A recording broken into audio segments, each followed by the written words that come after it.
Only time will tell. What is up, everybody, and welcome back to Toasty's Tabletop. Listen, we're all guilty of it. Well, some of us are guilty of it. I'm guilty of it. Taking notes in tabletop role-playing games. Fully don't do it. And we are grateful to those that do. But I want to improve, because sometimes it's really hard to keep track of when the DM does a name drop and everybody has a huge reaction, and I'm like, who? It happens to us all. And I think part of the reason that I'm not into it is that I haven't started investing any resources into it. So I wanted to try to do that, especially after I saw this video pop up by Tabletop University. I don't know, it got me thinking, maybe if I just had a little notebook, had a pencil, something might happen. I could write some stuff down accidentally, and then I could start taking notes. But I especially like the part in the video where he talked about tracking your player character's reactions to NPCs, and I thought it was a really clever tool for doing that. Because yeah, it is kind of hard to keep track of everyone your character has ever interacted with and what your character thinks of them, especially if you haven't interacted with that NPC in 6 real-life months. So I decided to build a character notebook for myself using that sort of slim form factor, something I can just like pop into my iPad case and take with me to session. And I wanted to customize it as well to give myself a bit more of a personal connection to it and make me actually incentivized to use the dang thing instead of just toting around an empty notebook all the time. So let's get crafting.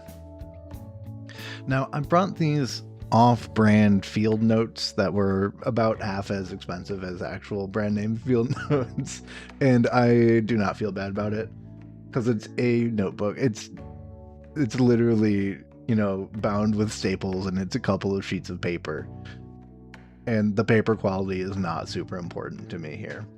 But what is important is the cover. I don't know how this is going to interact with my proposed method of using acrylic paint markers to decorate it. So I decided the cover needed a little bit of protection. I brought out Mod Podge, which is a sealant. It's also a little bit of an adhesive, and it's not quite what you would use to prime an actual canvas. It's not like gesso or anything like that, but for a quick and dirty craft like this, it's pretty good for creating a not waterproof is the wrong word, but something that like won't bleed through the material and onto the pages of the paper itself. So I applied I applied a layer of Mod Podge to it, let it dry, and applied another one and let that dry fully overnight. And once it was dry to the touch, I put a couple of heavy books over it to try and discourage it from warping the cover. It still did warp a little bit, but I think over time it should be okay. Then I got to the actual decoration, pulling out some of my paint markers and just doing something real simple. You know, writing down my character's name and adding a couple of embellishments. My dude is a shadowy assassin kind of guy. He uses purple and white as sort of like primary colors in his color scheme. So I decided to just decorate it a little bit like that. It really kind of brought me back to the days of like middle and elementary school when you're kind of personalizing everything you can get your hands on. I remember drawing on the covers of school notebooks and stuff like that. And that was always a good time. So it's good to kind of just get that vibe back of childlike joy and wonder, even if for only a brief moment. But once all of that was dry to the touch, I then integrated the Tabletop University's method of using book darts to track your player's disposition towards various NPCs. And I decided to just level it up slightly.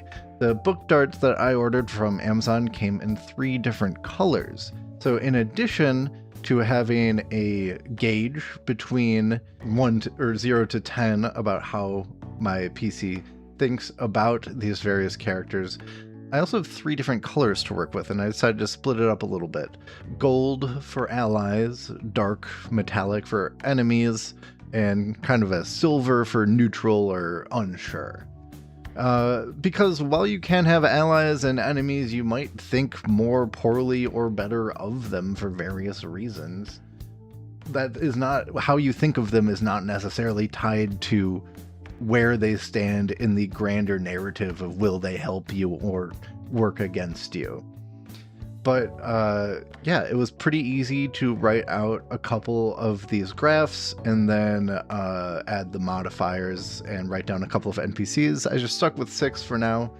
There's more NPCs we've met, but these are for the ones that I think we're going to be more regularly interacting with. I want to save this for the NPCs that we will need, that I will need a longer term memory for, and not just the ones who are like part of a side quest that we did and are pretty much squared away. But otherwise, the rest of this notebook is going to be used for more NPCs as they pop up. I'm sure they will. That's why he recommends building the NPC section in the back, so it takes up those back pages and it won't interact with the notes at the front of the book.